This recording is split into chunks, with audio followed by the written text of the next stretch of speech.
Picture this. You're a paleontologist carefully brushing dust off a fossil that hasn't seen daylight in 67 million years. And what you find isn't just bones. It's evidence of something so catastrophic, so violent, that it makes your worst day look like a paper cut. From creatures that survived having their faces literally ripped off, to ancient humans navigating a world where getting a toothache could kill you. The deeper we dig, the more we realize that prehistoric life wasn't just brutal. It was almost unimaginably so. And the craziest part, some of them survived. Let's start with a specimen that is, without question, one of the most jaw-dropping examples of prehistoric resilience ever found. A mosasaur called Prognathodon, one of the largest members of that iconic family, stretching nearly 12 meters from snout to tail and packing jaws lined with pocket knife-sized teeth. A top predator across North America, Africa, and Europe during the late Cretaceous, basically the ocean's nightmare. But nightmare though it was, specimen NHMM 2012/72 had its own nightmare. Discovered in the Netherlands, this prehistoric trooper was missing a significant portion of its face. Huge chunks of its upper jaw, cortical bone, and premaxilla had been violently stripped away, likely by another mosasaur, possibly even one of its own kind. Because, yes, mosasaurs were cannibals. Close your eyes and imagine having your upper jaw annihilated. In the ocean, millions of years before medicine existed, with flippers instead of hands. And yet, this animal didn't just die. It survived for an extended period, possibly over a year, with signs of bone healing and tissue regeneration that left scientists stunned. The inflammation was so severe it cut off blood flow to entire sections of its face, turning them into dead tissue. Then came the bacterial infection, slowly eroding what was left of its jaw function. It wasn't blood loss that finally got it. It wasn't organ failure. The Prognathodon most likely starved, not because of the wound itself, but because it could no longer operate what remained of its jaws well enough to eat. But not every catastrophic injury ends that way. Some animals recover and thrive, and no animal better proves this than the Tyrannosaurus rex, specifically the specimen known as Sue. If you're into dinosaurs, you've heard the name. But what you might not know is just how brutal Sue's life really was. Sue reached over 40 feet in length and weighed up to 14 tons, making an African elephant look like a household pet. And yet, behind that magnificence was a body that had been through absolute hell. A badly damaged right shoulder blade left the arm of questionable use, a torn tendon in that same limb, likely from a violent struggle with prey. 3 broken ribs from the same incident, a severely enlarged left fibula, fused caudal vertebrae, arthritis ravaging the tail from repeated trauma, and signs of gout. And then, of course, the holes in the front of Sue's skull, which, after analysis, turned out not to be bites from a rival tyrannosaur, but evidence of a parasitic infestation that had literally burrowed into the jaw and was feeding on the skull from within. Let that sink in.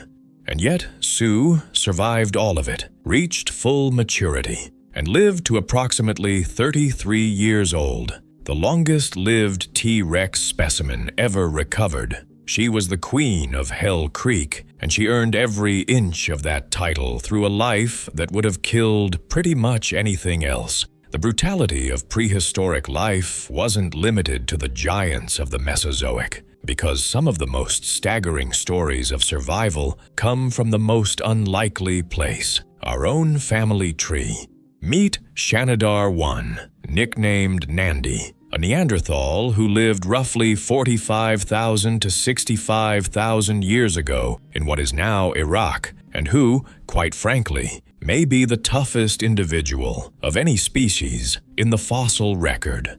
Excavators noticed immediately that his skeleton was severely deformed, and once they started cataloging the damage, the list just kept growing. Early in life, a crushing blow to the left side of his skull, likely from a blunt force weapon, shattered his left eye socket, blinding him and left him with a permanent traumatic brain injury that damaged the region of his brain responsible for controlling his right side. This may have contributed to the extreme withering of his right arm and leg, both of which also showed fractures in multiple places, possibly from falls caused by his deteriorating mobility. His lower right arm and hand were missing entirely, believed to have been amputated. Each of his legs bore evidence of breaks. He had fractured his right metatarsal. Bony growths completely blocked his right ear canal and partially blocked his left, essentially leaving him deaf.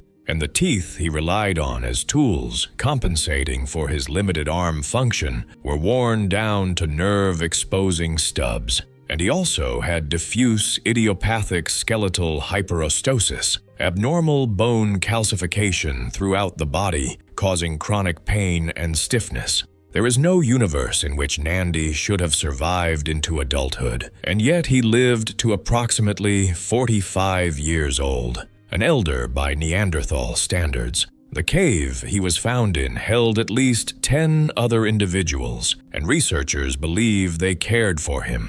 He couldn't have hunted, couldn't have provided. He survived because his community chose to keep him alive. If that doesn't say something profound about the depth of Neanderthal empathy, nothing does. But let's talk about some deaths that didn't end so nobly, because prehistory had a remarkable talent for inventing bizarre, improbable, and frankly unfair ways to die. Take the case from Tanqui Loma in Ecuador, a fossil site containing the remains of thousands of giant ground sloths, specifically the Erematherium, which weighed around 4.5 tons and stood about 3 times the height of a modern human. Nearly 24 of these creatures died together at approximately the same time, between 18,000 and 23,000 years ago. The culprit? Their own bathroom. These giants had been sheltering in a shallow pool during a drought, eating, drinking, and inevitably, doing what large animals do. Over time, the accumulated waste transformed that refuge into a toxic soup teeming with bacteria and parasites. The sloths kept drinking from it. The pathogens got into their systems, and one by one, the mightiest herbivores in the Americas were felled not by any predator, but by their own biology in a pool of their own making. And if you think that's a strange way to go, consider the Ludodactylus, a pterosaur from early Cretaceous Brazil, who, while flying at high speed, flew directly into a yucca plant. If you've encountered a yucca before, you know these plants aren't messing around. Their leaves are nicknamed Spanish bayonets for a reason, and one of those leaves ended up impaled through this pterosaur's lower jaw, where it remained lodged, embedded in bone, for what would have been the creature's final agonizing days. Unable to eat, unable to drink, the wound festering, the animal fighting to dislodge a plant that would not budge. It is the only known fossil death caused by a leaf, and it remains absolutely unique in the fossil record. Now we reach perhaps the most famous frozen battle in the history of paleontology, the fighting dinosaurs, Velociraptor and Protoceratops, found locked in combat in the Mongolian desert, preserved exactly as they died mid-fight. In the fossil, the Velociraptor has its left hand raking across the Protoceratops' skull. Its feet and sickle claws are positioned at the neck and abdomen, and the Protoceratops, not exactly going quietly, has the Velociraptor's right arm clamped inside its beak, with the raptor's body partially pinned underneath, suggesting it had been slammed to the ground. The two appear to have killed each other. The Protoceratops likely bled out from the sickle claw strikes, The velociraptor, trapped beneath a heavier animal with its arm crushed, couldn't escape. Then they were buried, either by a collapsing dune or a subsequent sediment event, and preserved for 80 million years. As battle-frozen in time fossils go, it doesn't get more cinematic than this. And then there's the death we never saw coming, the one that stopped being bizarre once you knew what you were looking at. Found in a cave in Spain, dating back approximately 430,000 years, is a Homo heidelbergensis skull with 2 identical deep puncture wounds in the forehead. No animal in the region at the time could have produced those marks. The shape and position matched one thing only: a stone axe swung with enough force to puncture the brain case twice. This is the oldest known murder in human history. The individual wasn't alone in death. Thousands of Homo bones were recovered from the same cave, with several bearing similar injuries, suggesting this may be one of humanity's oldest known burial sites, a place where the dead were collected, whether their deaths were natural or not. Violence, it turns out, may be one of our oldest inheritances.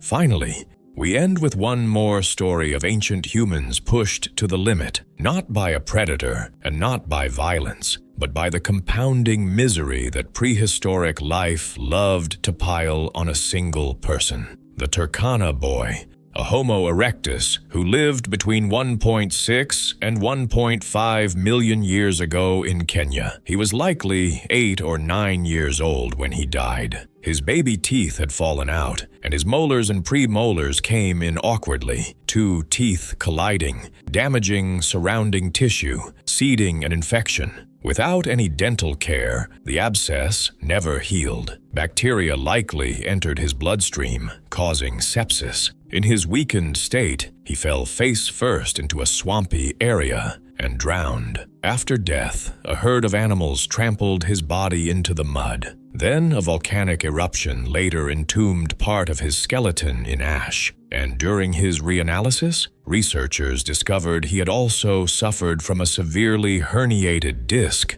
bad enough that even if his tooth infection hadn't killed him, the disc would have left him nearly immobile, vulnerable to any predator that passed by. He was 8 years old, and the universe had decided he was going to have the worst time imaginable. What all of these fossils show us is that life has never been fair. But what's truly remarkable isn't the brutality, it's the persistence, the resilience buried in bone after bone after bone, telling us that living things, given even the slimmest chance, will fight to keep going. The fossil record is full of creatures that should have died and didn't, and a few who probably wished they had. So the next time you're having a rough day, just remember, at least no one ripped your jaw off. And at least you're not drinking from a pool you helped ruin. Thanks for watching, and until next time.